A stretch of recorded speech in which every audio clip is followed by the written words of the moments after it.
Alright, first I'd like to point out that even though Rashi said that she thinks that the long-term benefits of banning tobacco will be beneficial, I'd like to point out that the short-term job loss and simply the short-term cons that this will cause are simply staggering.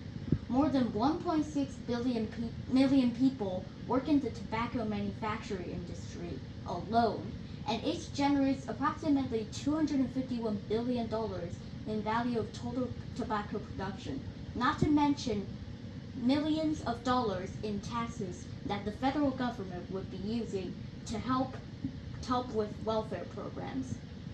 If we simply ban tobacco, all of this tax money will simply be gone. Plus, the government, if it is to actually sustain a ban on tobacco, would have to spend even more resources on maintaining this ban, and especially in striking down black markets. Now, while we're on this topic of black markets, Judge, I'd like to point out that Arashi's argument did not make sense, and her specific question to Alejandro was that whether drugs are more expensive than the cigarettes and the tobacco smoking products in general.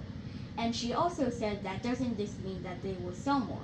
Well, if they are selling worse products at a bigger price, this will mean that by banning tobacco and cigarettes, as I mentioned during Crossfire, this will indirectly lead to an even worse product, which is drugs, simply going worldwide.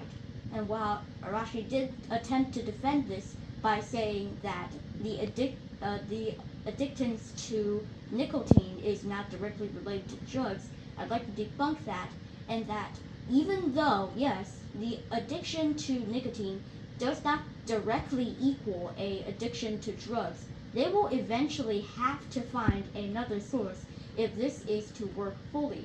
And if it doesn't work fully, well, you're simply just driving people into black markets and forcing them to do that illegally. If that is the case, then why even have this ban?